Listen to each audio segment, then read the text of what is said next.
right, we are back. Merry Christmas to you and yours. Hope it was a wonderful holiday. Man, time just flies in this neck of the woods and this time of year.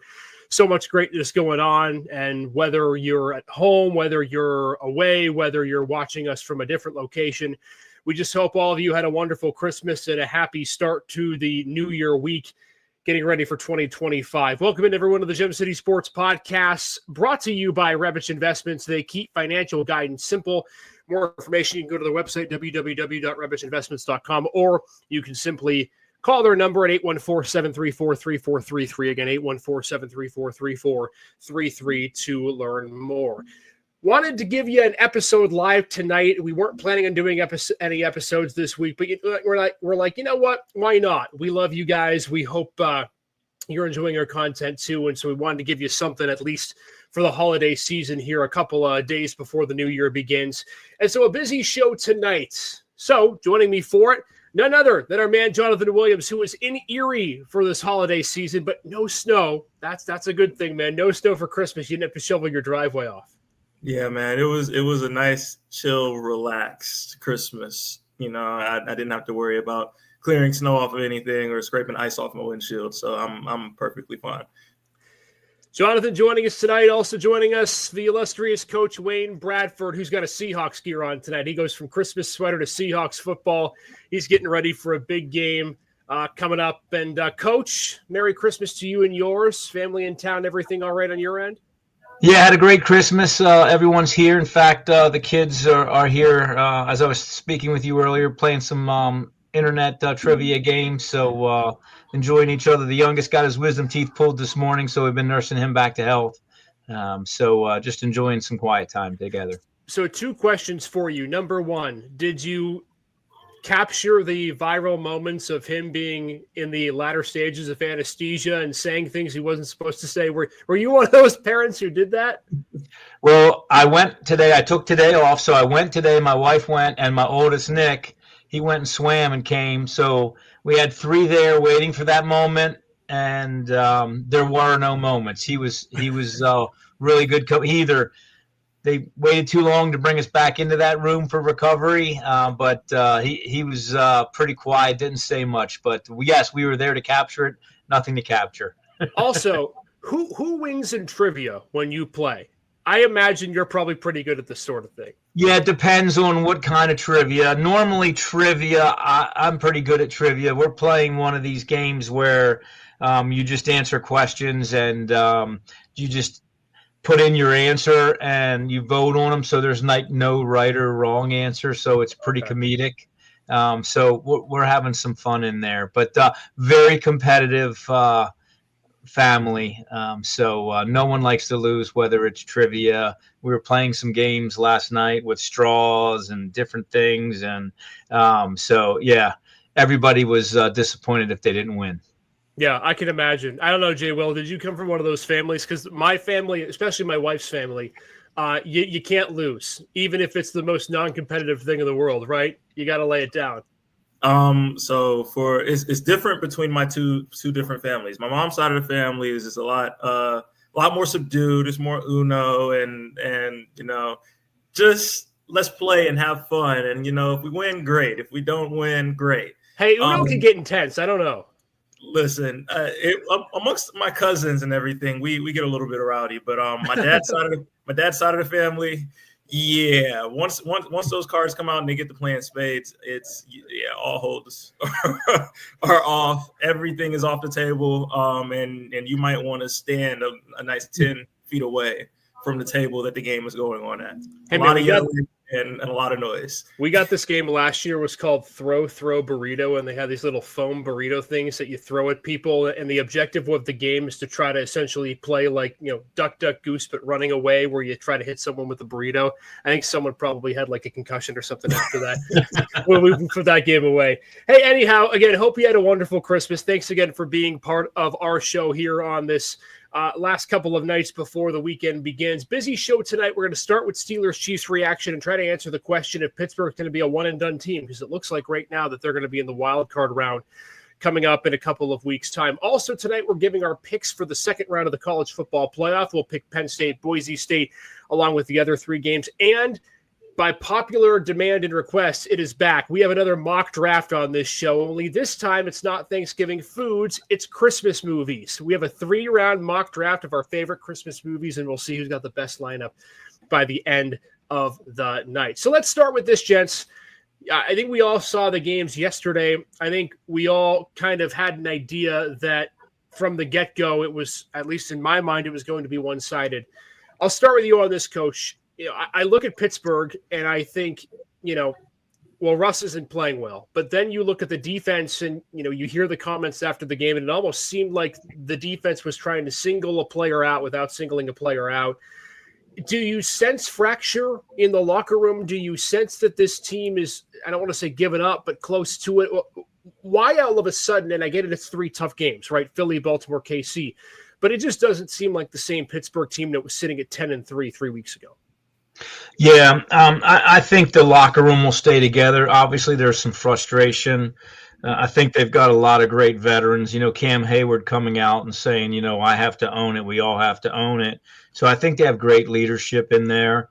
It gets magnified because it's 3 in a row, and it gets magnified because it's on Christmas and everybody's watching.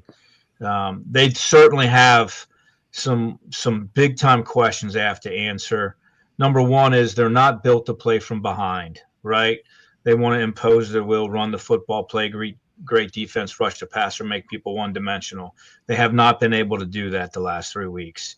And they've been exposed in the fact that teams are spreading them out now and running the ball at a spread, 10 personnel, getting those guys out of the box, not playing bully football.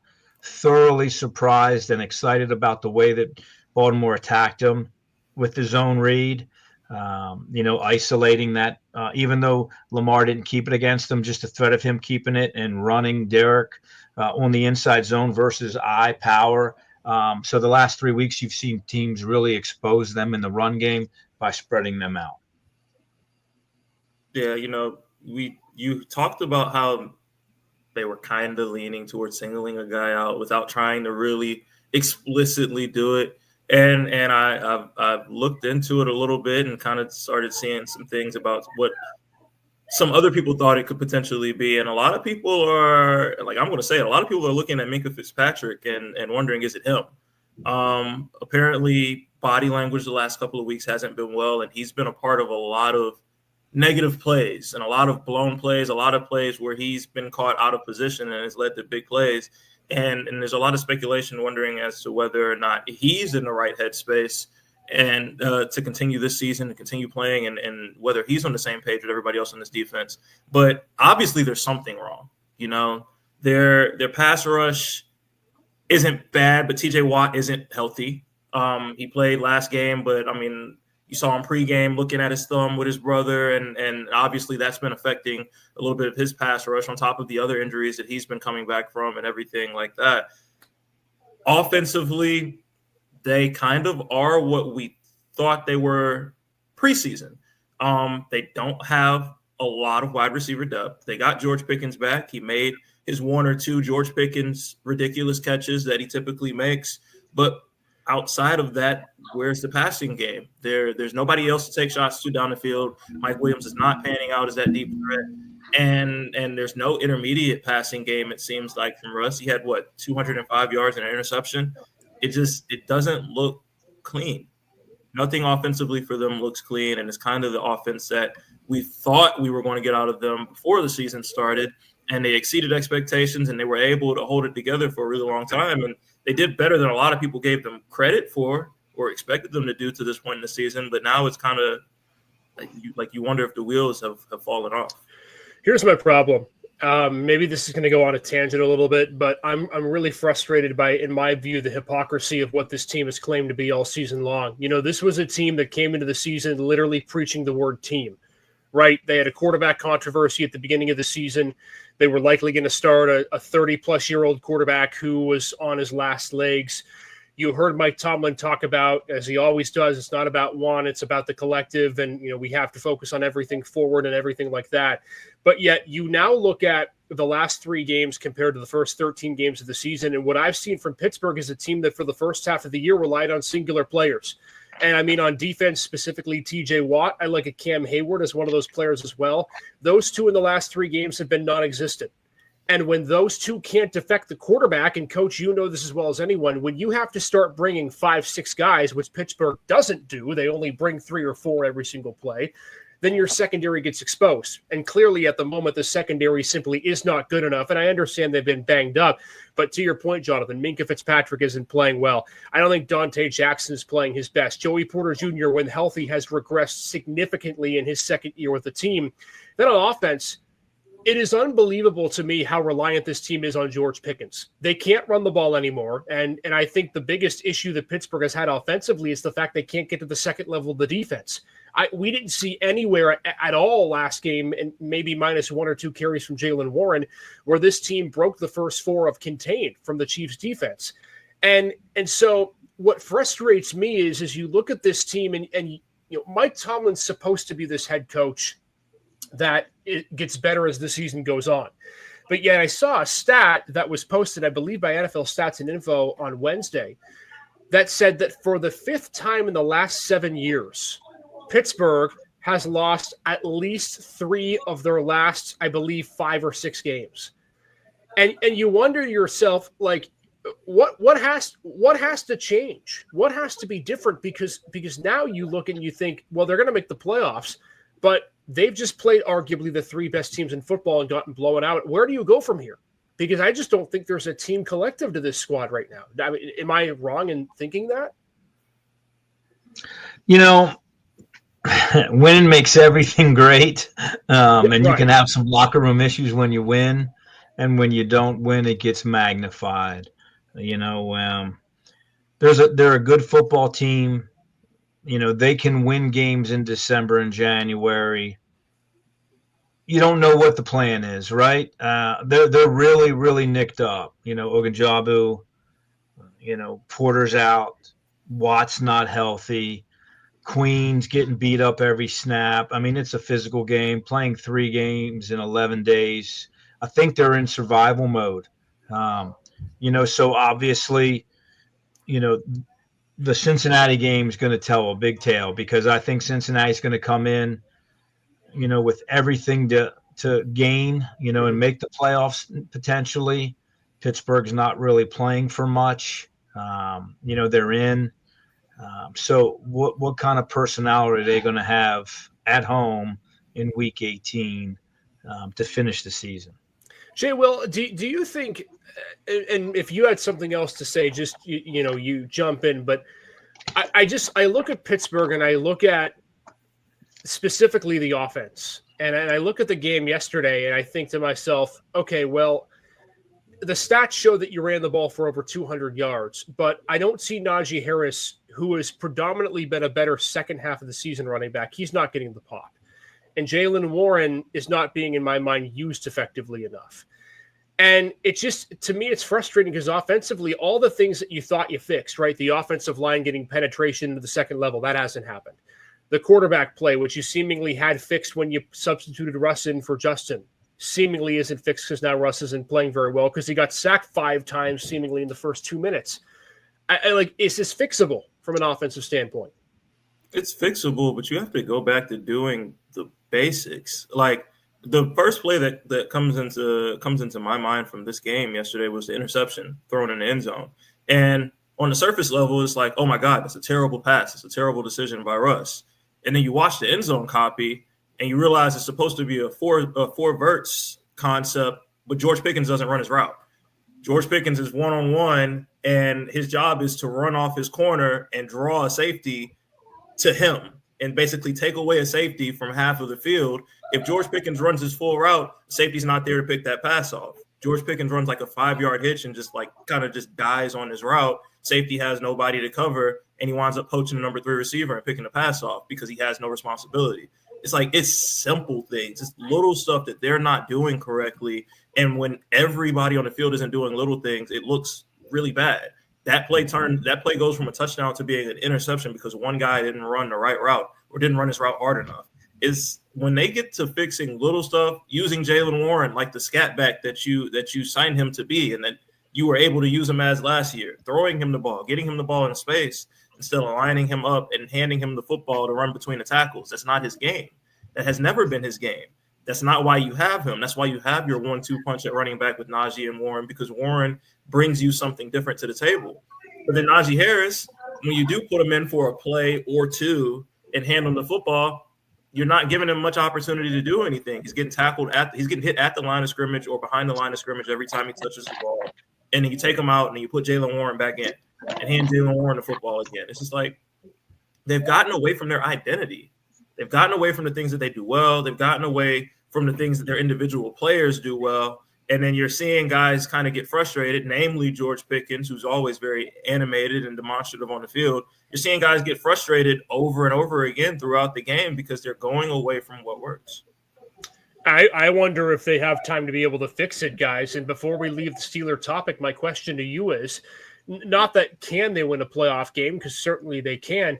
If you had to pick right now, is this team going to win a playoff game or not? It's going to probably be Houston, their first round matchup. They're struggling too, but I don't see how this team goes into Houston and wins a playoff game. What say you guys? I think that's the best matchup for them. I think they can go in and beat Houston, especially off of Houston's performance yesterday. Is Baltimore that good? And then again, Houston, young team playing three games in 11 days, still the shock of Tank Dell going down and trying to get over that emotionally, that hump. We saw how that impacted Buffalo when DeMar. Now, obviously, it's different. The gentleman died on the field and was resuscitated. But when you have someone go down and you have that much emotion, these are still human beings and they come back and play. I really thought that Houston would try to set the tone in case they play in case they play Baltimore again, and set the tone and say, hey, you mauled us last year in the playoffs. We're a different team. We're at home. And man, they put up no fight. So that's a great matchup for them. Yes, they can win that one. Yeah, that's about the only matchup that I see them being able to win right now with the way that they're playing. They have to play a team that's playing worse than them at the moment, and that would be the Houston Texans. However, though, with Houston, it's kind of like they can flip a switch at any moment. They still have a lot of young talent on that team. All it takes is one good performance from C.J. Stroud and a legacy game from Nico Collins, and all of a sudden now you're looking at you're staring down the barrel of a blowout to the Texans. So while they're not performing well, and while that's their most favorable matchup, and I do believe that that's a matchup that they can win, it's not going to be a cakewalk to go to Houston and play them either, because if they come out and put up a fight, now you're in a dogfight. Yeah, what scares me about the Texans is you look at last year, they didn't necessarily cakewalk their way into the playoffs either, right? They got crushed by Cleveland on Christmas Eve, came back, beat a Tennessee team that was down, and then they had to squeak by Indianapolis. I just think for Pittsburgh right now, A, nothing's going right, and then B, you look at your stars, and to your point at the beginning of this, the stars aren't producing, whether it's Minka, whether it's Najee Harris, whether it's Russ Wilson, whether it's George Pickens, and then you're not healthy either. So for Pittsburgh fans, man, lump of coal on Wednesday, almost as bad as Houston and Baltimore, but now the Ravens are going to probably win the North. We might see a Harbaugh coming up, part two in the AFC wildcard round, but man, Pittsburgh struggling. And we're going to let the Sunday games play out with the Bills and the Browns, but it's a tough way for Steeler fans to see that game go down, and we'll see how they do. They get, like to Wayne's point, a big matchup with Cincinnati, who might still be playing for their playoff lives on Sunday in Week 18. Hey, as always, our show is brought to you by Rebich Investments. Here on this couple of days, day after Christmas, keeping financial guidance simple, Rebich Investments. Make sure to give them a follow at www.rebichinvestments.com. They're also on social media, and you can go to their website and their phone line. Their phone number, 814-734-3433. Again, 814-734-3433. All right, let's put our Nostradamus hats on and pick the college football playoff game, shall we? We are into the quarterfinals, and I think all of us had some good, some bad predictions, right? And the games went as we kind of expected them to. But as we get now into the quarterfinal round, you got the top 8 seeds. So in theory, none of these games are going to be blowouts, but yeah, who knows? We'll save Penn State for last. Let's start with the first game on New Year's Day, Texas and Arizona State, guys. I believe everyone except Wayne had Texas winning the game, and Coach, Clemson gave him a scare for probably 3.5 quarters. We'll start with you on this. Texas, Arizona State, who do you have? Yeah, I would love Arizona State to win, but watching Texas run the football at will, I think is the difference maker there. So, I love Arizona State. They have 6 players that transferred from Texas on their roster. And they have 24 players who played in the state of Texas in high school. Mm-hmm. So, they have some dudes. They have the second best rush defense in the country, but I don't know who they've played, right? So I just think that Sark is going to lean on the run game, and he had an epiphany and said, hey, we've got to do this to be successful. And even though they had the 2 guys go down, I've been reading, it looks like those 2 offensive linemen are back. That offensive line won the Joe Moore Award. They've been throwing guys in there, and they've been dominant. So I just don't know, one, if Arizona State outside of Scatterboo can create any explosive plays. So are they going to be able to drive the football against this Texas defense? So I'm rooting for Arizona State, but I'm not picking against Texas 2 weeks in a row. Man, I was going to say, I'm telling you what, though, the whole time I watched that game in the first 3 quarters, first I thought of Jonathan and that his heart must be racing. And then I thought of Wayne and I thought, man, he'd love to have this pick go in his favor. Jonathan? I don't like the 4th down play they called on the goal line. I don't know what they were doing there. Let the quarterback run with his legs, do something, give him a run pass option, et cetera, and you get it to 1 score. But hats off to Texas for a big win. All right, Jonathan, floor is yours. Texas, Arizona State, who wins? I got Texas as well. I like Arizona State. I love Cam Scatterboo. He's a great running back. But to Coach Wayne's point, he's kind of their only home run threat. He's their only big play threat on their entire team. I just think Texas is a way more balanced football team, way more talented at other positions. Now, it's going to be interesting to see how Arizona State comes out in this game because, to your point, they have a lot of guys that transferred from Texas. They have a lot of guys that felt slighted by Texas on their way out. I think there was one guy that came out and said that they told him at UT that he would never play for them and that if he wanted to come back, he might as well just be a student. So, you're going to have your guys that are going to come out with a chip on their shoulder, and that might light a fire under Arizona State for a quarter or 2. But eventually the talent is going to start to show, and the talent gap is going to start to show. As long as they can keep Cam Scatterboo under control, he might break 1, he might break 2, but as long as they can keep him from just completely dominating the game, Texas will walk away with this one easily. By the way, Jonathan, I flinched for a second when you said UT because every time I hear that, I think the University of Toledo. I know we're not the gold standard when it comes to that acronym, but hey, shout out Rockets, by the way. I don't want to hear anything. I don't want to hear anything about the University of Toledo right now because I watched that entire football game. Yes, sir. I have some thoughts, but we're going to double overtime. 6.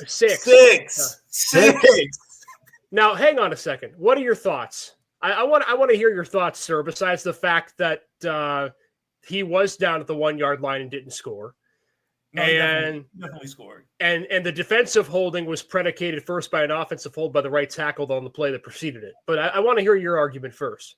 That's a solid point. My thoughts are that Pitt had that game won about 7 different times and found a way to lose it every time. I don't credit to Toledo because Toledo made plays that they needed to make to win the game. But I just think there was so many things that Pitt did. You're up 10 with 8 minutes left. And you're on your 3rd or 4th string quarterback that has 80 rushing yards. Why are you passing the football? Yeah. Throw a pick 6. Now you're up 3. Next drive, you have to punt away. You wind up giving up a field goal to tie the game. You get the ball back with under 2 minutes left, and you have one of the best kickers in all of college football who's good from 60+. You get all the way to the 50-yard line, and you don't give him a chance to win the game. Go to overtime. Okay, you trade scores in overtime.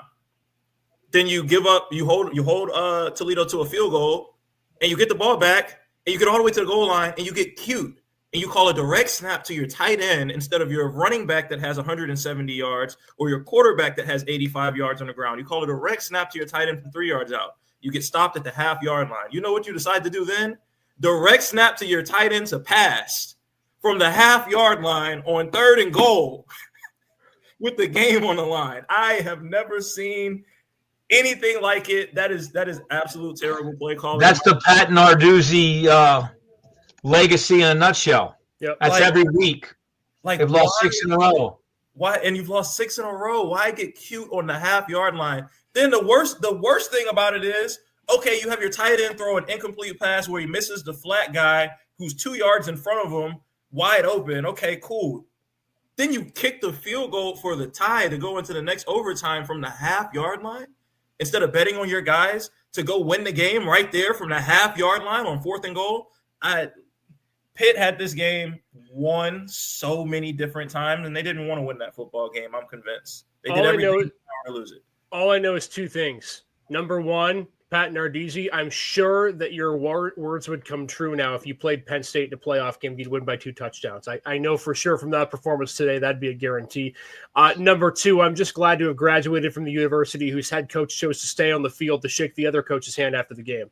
That's all I'll say. I won't go any further than that, but it was really nice to see you. Go Rockets. Hey, by the way, that's what we miss about bowl games. Like, bowl games are actually really cool, and I think that that's really the story that we take out of this.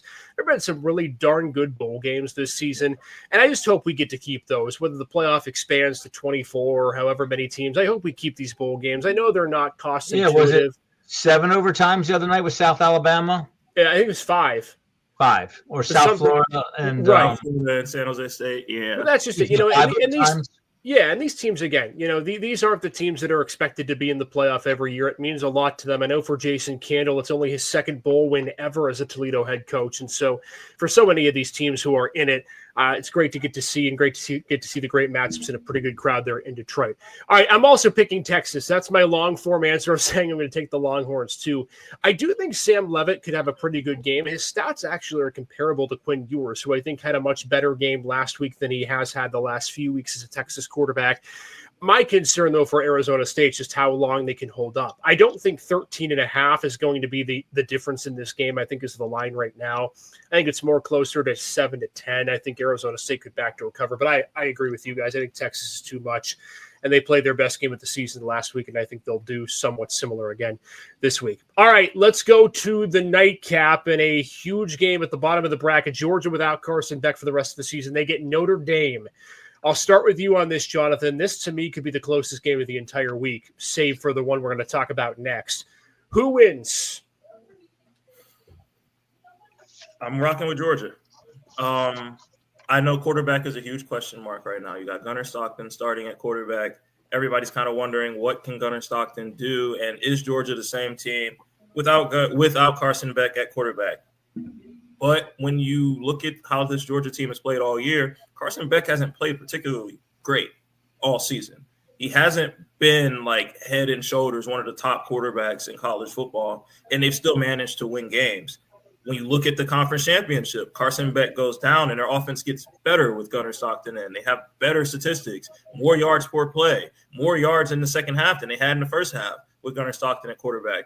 I don't think losing Carson Beck is going to be as huge as it's been made out to be. I think it's going to be a big loss for them because that is your signal caller. That's the guy that you've been used to, and that's the guy that's been in those moments and been making plays for you. But for Georgia, it's like they just reload, man. Like, they have guys, they have depth, and they have an unreal amount of depth at that school. And I don't know. I don't think Gunnar Stockton is going to play bad enough to lose them a football game. And to Jonathan's point, Wayne, Georgia's not a quarterback-reliant university. I just think this game could be interesting. Who do you got in this matchup, Notre Dame, Georgia? I'm going on a limb, and I think Notre Dame is one of the best teams in the country, and I think this is the year for them to prove it. I am concerned about the injury to Mills, their 3 technique, because of his ability to rush the passer. But Georgia has struggled with quarterback-centric run game. So I think you see Riley Leonard, really running those quarterback counters and some things that Georgia Tech did, having the opportunity to watch all that tape and get there. And, they've got 4 tailbacks, right? They've got Love, they got Price, they got Ford, they got Williams. They got that big offensive line. I think it's going to be a low possession, big fist fight. 11 men in the box on both sides. I don't think you'll see a whole lot of spread out. Obviously they're going to try to do as much as they can with Georgia to take the pressure off of Stockton, to Jonathan's point. So I just think that Notre Dame is finally built for this, both sides of the line of scrimmage, and they have some excellent skill in the perimeter. So I don't think Georgia's this explosive team that's going to score 35 points. I think Notre Dame's going to win in a close win. This is a 1917, 22-20, type of game, in my opinion. And I just believe in Notre Dame after last week.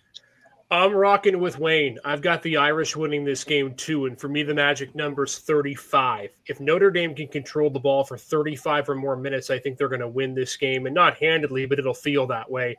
My concern with Georgia is third downs. I think with Curtis Rourke as a veteran quarterback with Indiana, the fact that they couldn't complete more than 4 third downs, convert more than 4 third downs in the game against Notre Dame concerns me, and Gunnar Stockton comes out for what's his first real start in a Georgia uniform. I think that could prove a lot of issues as well for the Bulldogs. I just think Notre Dame's defense has been really impressive for me. And to Wayne's point, I think this is a low-scoring game. But as long as the Irish control the football, and I think they're going to, because Georgia early is probably going to struggle offensively, I think this Irish team, to Wayne's point, they keep it low possession. They don't allow the Bulldogs to really have a chance to quickly go down the field and score. If I'm the defense, I'm keeping everything in front of me. If I'm Marcus Freeman, I'm not allowing you to get beat over the top. I think the Irish are going to win this game and move on to the semifinal. And I got to be honest, I think I'd pick them even with Carson Beck available. I just think their defense is too good.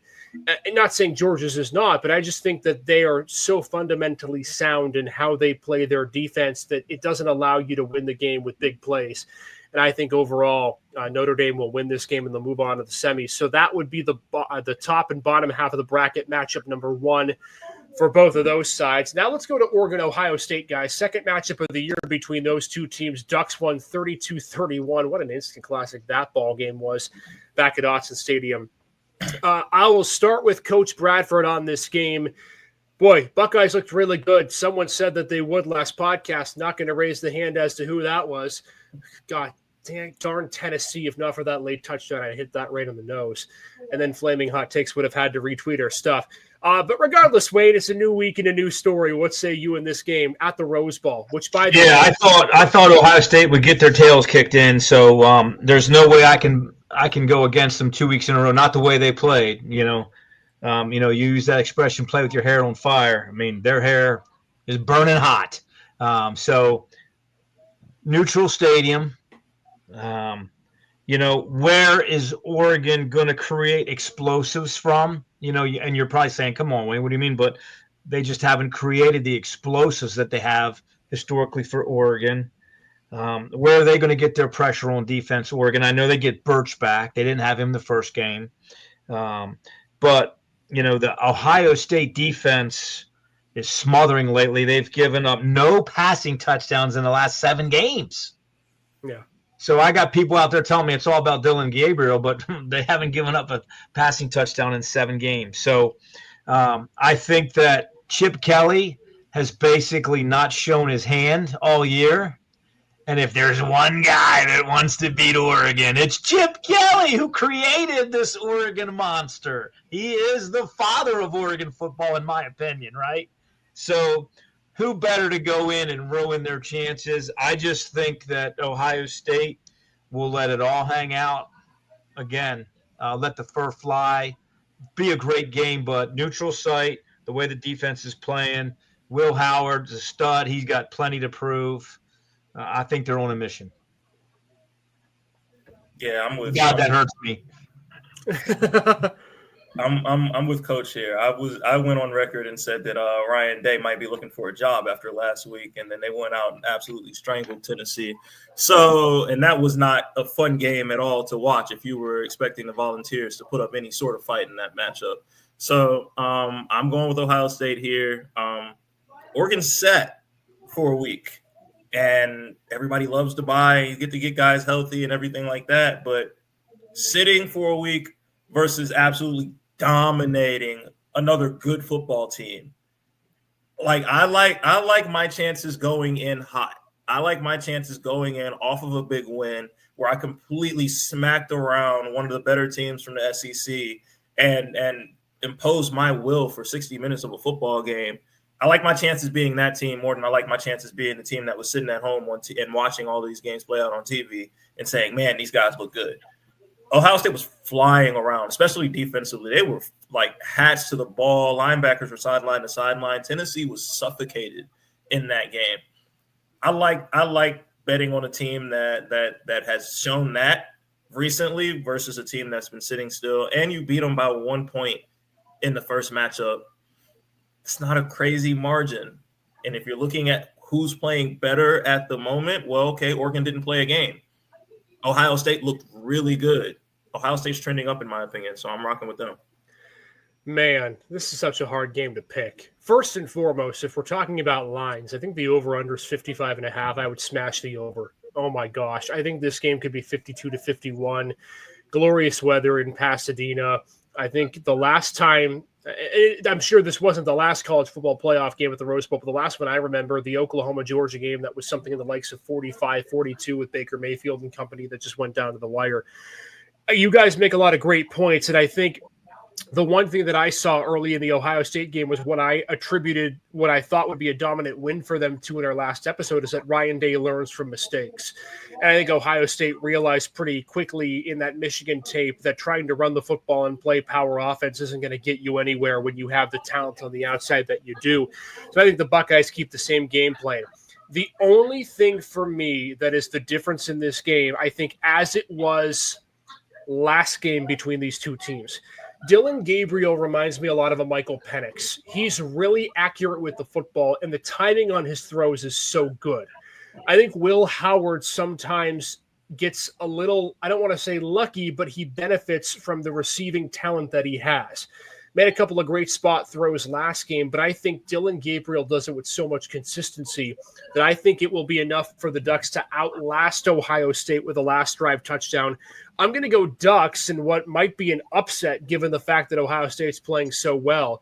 Would it shock me if the Buckeyes win? No. I just think at some point in the game, Will Howard is going to make a mistake, whether it be late, whether it be in the red zone, whether it be a pick six of some kind, that may not show on the scoreboard at the end of the game, but will show in the difference. And I think Oregon's going to win this game very close. I think it's going to be a 1 or 2 point game again, but I'll go Ducks just to be different. And I think it could be a heck of a classic in Pasadena in a game that I'd pay probably $500 to get tickets for, because I want to get to the Rose Bowl so bad. Man, that arena is so intense from what you see on TV. All right, Penn State, Boise State, gents. Big game, the only one on New Year's Eve. I hope, though, we don't have a situation like last year where Ryan Barker's missing a 56-yard field goal as it hits midnight like Ohio State did last year. But Jay Will, we'll start with you here. Penn State, again, a double-digit favorite against a group of 5 opponent, this time in Boise State. Ashton Jeanty, the Heisman runner-up, coming in to face the Nittany Lions. Who wins? I don't have to take extremely long on this one. Penn State, for sure. Talent everywhere across the board. Ashton Jeanty's going to come in with his hair on fire because he feels like he sort of won the Heisman. Wonderful, great for him. He's probably going to end up with another 30 or 40 carries and 120 yards, and he'll probably score a touchdown or two. But Penn State's defense is head and shoulders better than anything he's faced this year, including Oregon. And honestly, Boise State hasn't shown that they have very much else outside of him. When you're handing a guy the ball 30 to 40 times a game, you don't really have much of a chance to showcase anything to your offense outside of him. So I feel like Penn State's going to make anybody but Jeanty beat you. They're going to put 9 guys in the box until you prove to them that you can throw the ball and you can test them on the outside. And I don't think Boise State has the athletes to do that. So I'm going Penn State. Wade, over to you. You get to make the call here. Penn State, Boise State. Yeah, I'm going to say a name. Let me know if you know who this is. Dirk Cutter. Dirk Cutter is Boise State's offense coordinator. He's been a head coach. He's been an offense coordinator in the NFL. It's his last football game. He's retiring afterwards. Look him up. He's been very successful. Everywhere. Okay? Dirk Cutter knows they're going to have 10 in the box, right? He's going to have a very creative game plan. Madsen's one of the most efficient quarterbacks in the country, right? So he hasn't had to do a whole lot. But his touchdown to interception percentage, obviously his throws are more short, intermediate. But Boise State loves 2 tight ends, 22 personnel, 13 personnel, motions, and so forth. It's going to be a very few possession game. I'm going with Boise State. The last time Boise State played in this type of game, all I remember was Statue of Liberty and an engagement reception all in the same frame, right? They're wearing the same uniform combo. And they're wearing the same uniforms, right? So there's something magical about the Broncos in big games. and I just don't think that Penn State did much on offense last week. Obviously, they didn't have to, but even early on, I thought Aller just didn't look very good. He was discombobulated, missed some throws, didn't know when to run out of the pocket. Obviously, he got in the groove a little bit more. But, I know how good Penn State's defense is. I don't think Penn State has enough respect for Boise State, and I think Boise State comes out and does some things and keeps it close, and I'm just going to go with the magic of the blue turf and the Broncos, and I'm going to take this one as an upset. Man, Wayne, I'm so close to agreeing with you. I really am. And all this week, as we've been preparing for this episode, I've thought to myself, what happens if Boise State plays a clean game, right? What if it's close the entire way through? What if Ashton Jeanty can run the ball 30 times because Boise State doesn't have to throw it? I felt the same way with SMU and Kevin Jennings' ability to run. The one thing I will say is that even in a loss, what impressed me most with Penn State in the Oregon game was their ability to claw and fight back. We have not seen that traditionally from James Franklin coach teams in top 10 matchups. And even though they couldn't complete the comeback, what I saw from the Nittany Lions is the offense has potential when you're not in 20-degree weather and expected to do much. And I think being in a dome with the fact that, okay, your defense probably isn't going to get 2 pick sixes this time around, so you expect that the offense is going to have to do much. I love the fact that Nick Singleton and Katron Allen are both getting involved. I love the fact that Tyler Warren didn't have to do a lot, and the Nittany Lions still put up 38 points. I'm going to take Penn State really close, and when I close, I mean 33-30 or something in that nature. The thing with Boise State that concerns me, and I think, Wayne, you make a good point about low possession game, but if Boise State gets behind it all by double digits, the game's over. They just don't throw the ball like Penn State or other teams can.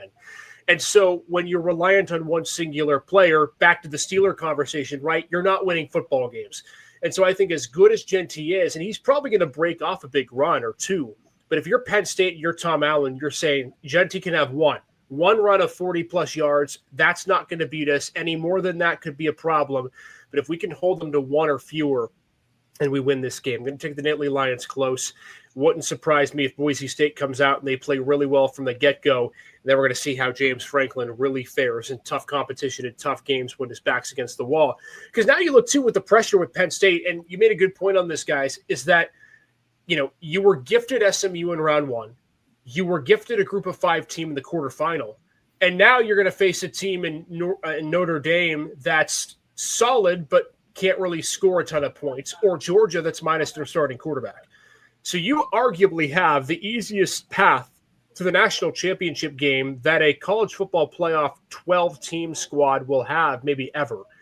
So, you got to take the opportunity and run with it. So I'll go Penn State just because I think at the end of the day, they'll be just a little bit better than Boise State. All right, we're going to get to our Christmas movie mock draft in a second. Before we do, though, our show, of course, always is sponsored by Rebish Investments, keeping financial guidance simple. Go ahead and visit their website, www.rebishinvestments.com, or you can simply call their number on business hours, 814-734-3433. Again, 814-734-3433. All right, it is time, the moment that you and so many other Christmas friends have all been waiting for. Back by popular demand, because we're still having debates about our Thanksgiving food mock draft. It is our Christmas movie mock draft. For those of you who don't know how it works, we try to do this around the holiday season when we can, just for a little bit of fun. We're having a 3-round draft of our favorite Christmas movies. It'll be like fantasy football, snake style at the end.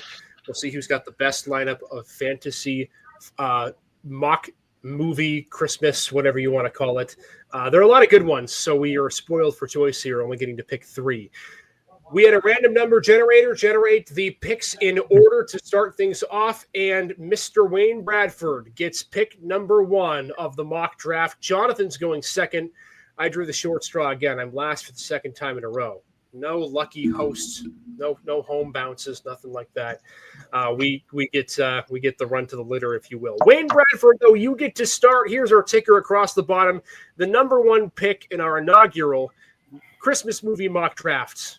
Sure, you. Yeah, I grew up in the Saturday Night Live genre era when it was very popular. I grew up where there were some great physical comedians, and the grandfather of them all is the great Chevy Chase.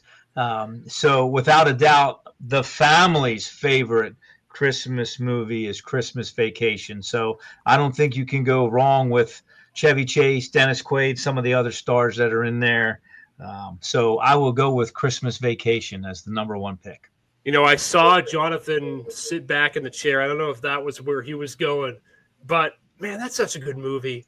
Like the characters make it too, right? Like Christmas movies can be so corny all the time, but you get the right actors and actresses in there, man. Oh, it's just so good.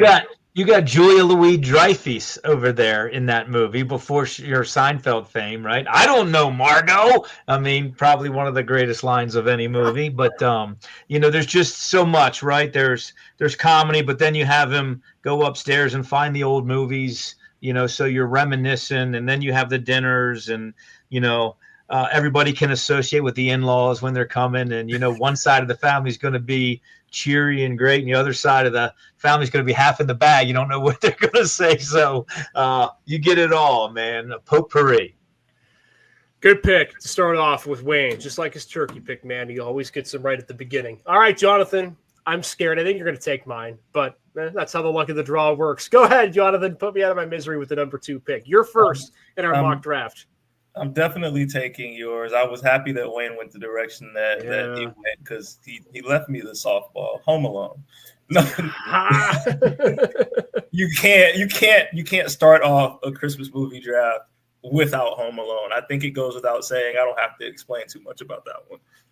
Yeah. Well, that kind of puts my draft in a tizzy. I was thinking maybe with the first 2 picks I would have a chance.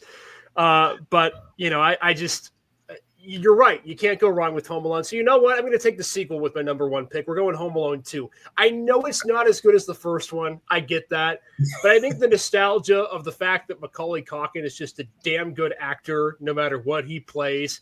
And I think, too, anytime I watch Home Alone 2, I immediately go back and watch the original one. And I do it in that order because I know the first one's better.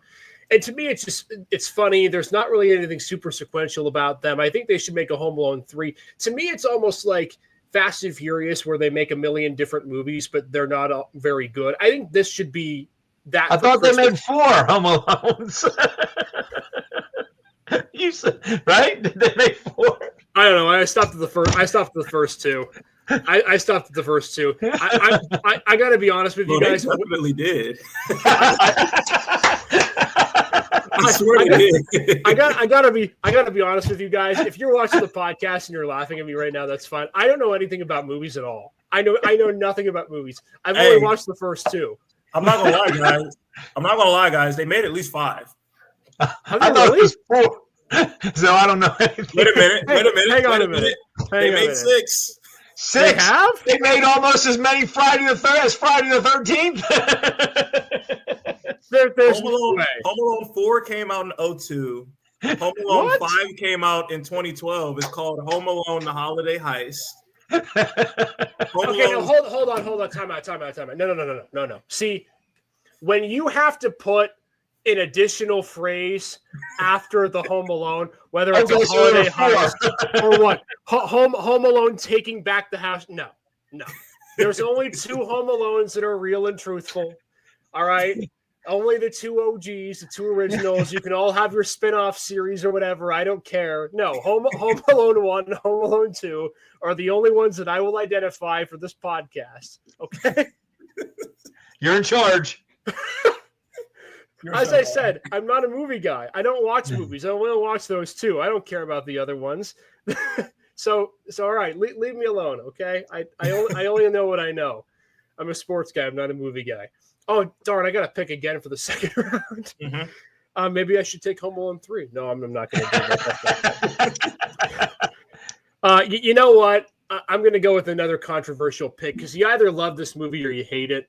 And I think, this movie I grew up on because funny story, I played this character in Broadway Dinner my sophomore year. It was my first ever role that I got in Broadway Dinner at General McLean in my sophomore year.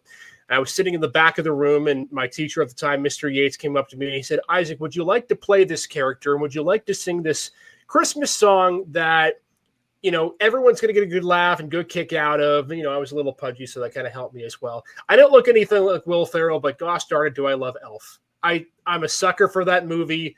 It's one of my favorites. There are so many great lines that you could take from the movie. It's one of the only movies that I actually remember a few lines from and will watch from time to time. People may not like it because they think it's quirky and they think it's dumb, but I'm a big fan of Elf. I'm a sucker for it. And I'll take that as my second pick, my first pick of the second round. So there you go. We're off the Home Alone train and we're on to Elf. And they only made one Elf, right? Yeah, they got some spin-off cartoons and some other things, musicals, but I think they only made one. But we just watched it prior to the podcast. So did you? Okay. I'm with you. Well, good. All right. Well, then I took Wayne's pick off the board. All right. So through a round and a half, Wayne's got Christmas Vacation on his board. Jonathan went with Home Alone 1. I went with Home Alone 2 and Elf to start the second round. And it's back to Jonathan for the second pick of the second round. Jonathan, what are you coupling with Home Alone? You guys are making this so easy. The Polar Express. That was going to be my next one. Polar Express. Good call. You couldn't grow up going to public elementary school around Christmas time without getting called into the gym, your entire class, and getting your little cup of hot cocoa and sitting on the gym floor and watching the Polar Express every year after year on some old projector. And you loved it every time it happened. So yeah, it's a staple in my childhood for sure. Yeah, it's a good pick, Jonathan, because my family would do that every single year, and my mom had us watch it either on Christmas Eve or the night before Christmas. And yeah, you're right. It's something that stood the test of time too.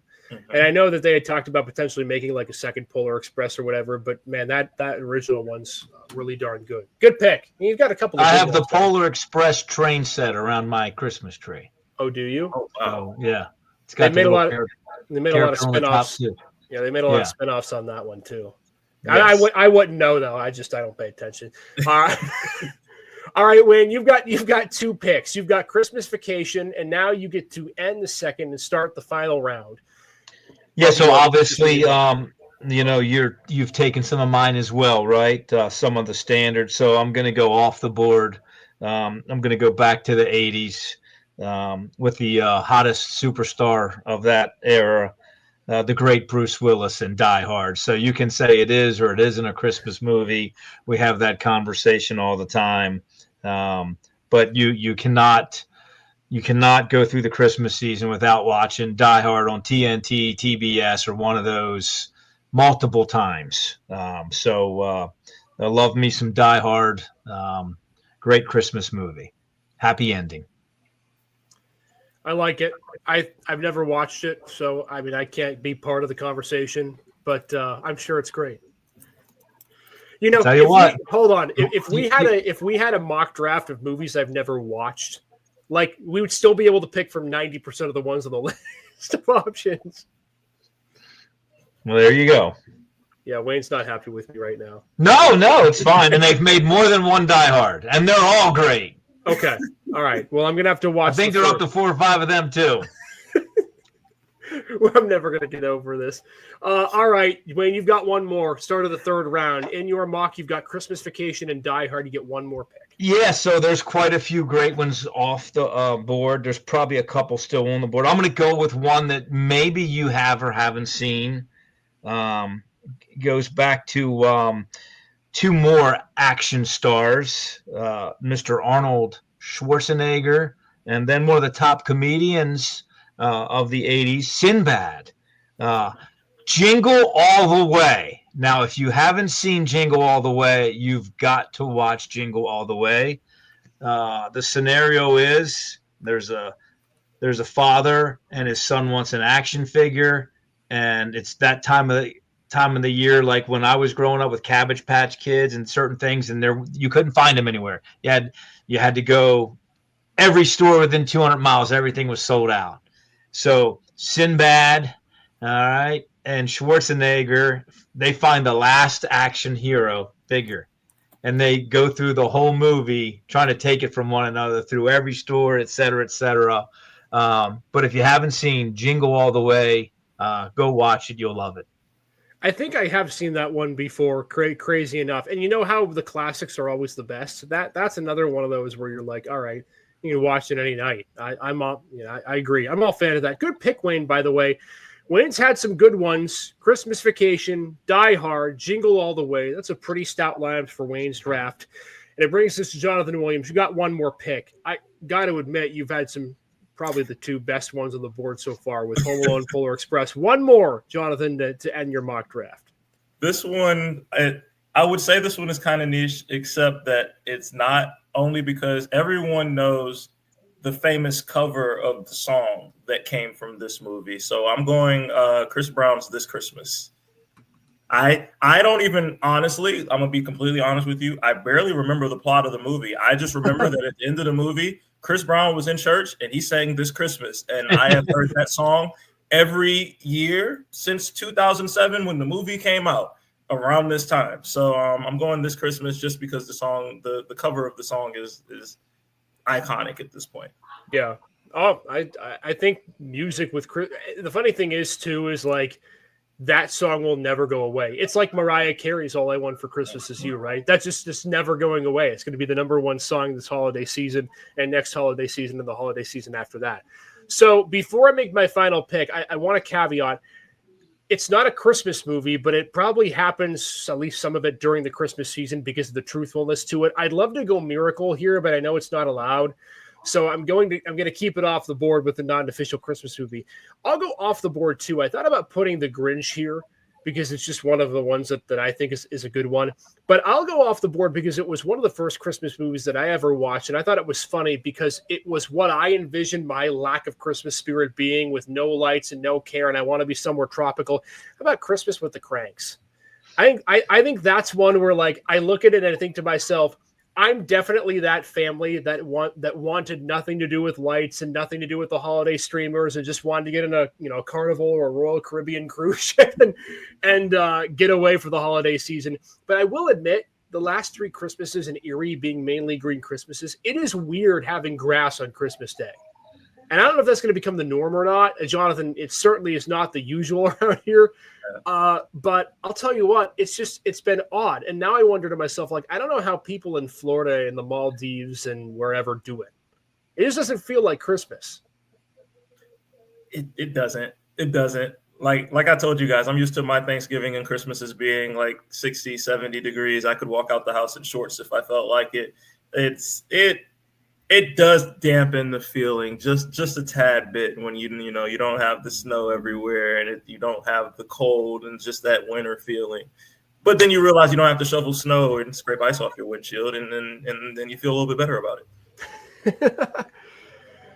Wayne Bradford, great Christmas, I'm sure, for you and, of course, for all of us and whatnot. Final thoughts as we get ready to go into the weekend here. So much going on, getting set for the new year. Take me through what you think might be the biggest story to come out of this weekend, including college football playoffs, football, things of that nature, because we got a lot of stuff to think about before we end our episode here.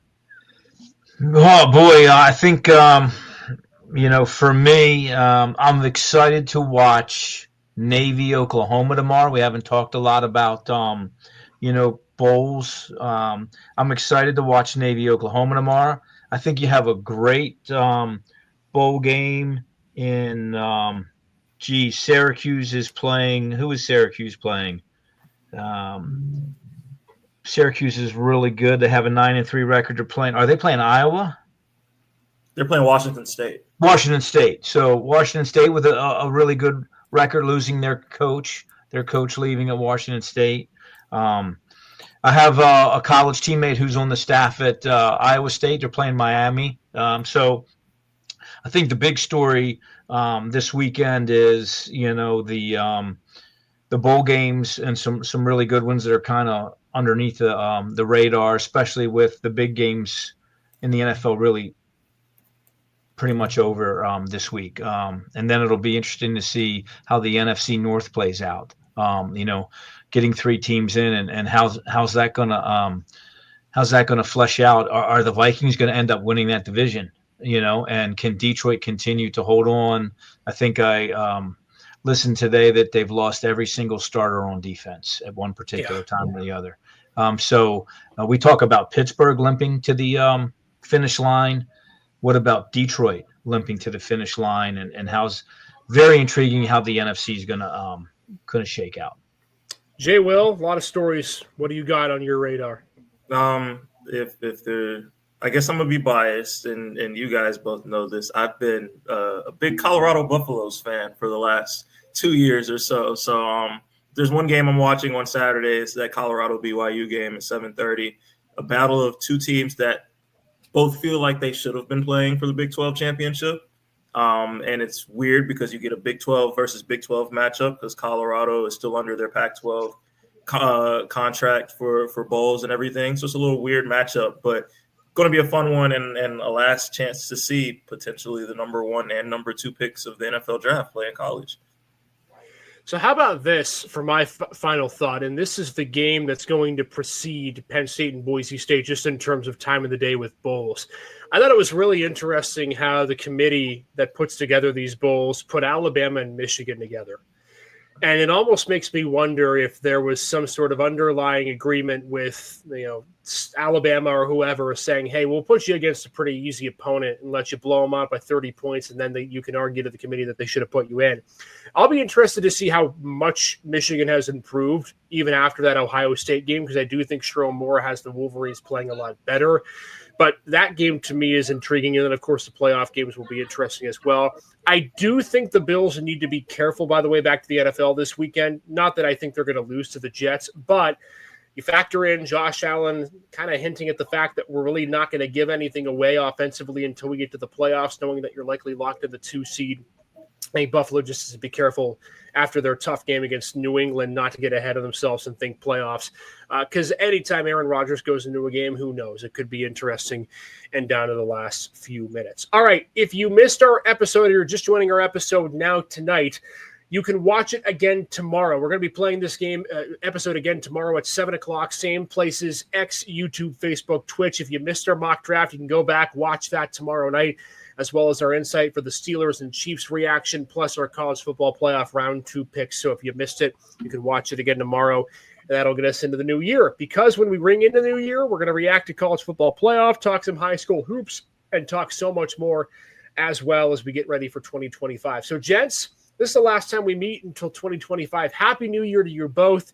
And thanks again to both of you for being a part of this. And hopefully 2025 is as exciting of a year as 2024 was. Happy New Year's to you guys as well. It's been a fun year, and I'm ready to see what next year has in store for all of us. Yes, Merry Christmas, Happy New Year. Thank you all. It's a pleasure every week. You guys have been great to me and inviting, and appreciate all you do. And to all of you who are watching and are a part of our podcast, we love you all as well. Merry Christmas, Happy New Year. We'll see you all in 2025. Enjoy the week. Be safe, be healthy. See you all next year.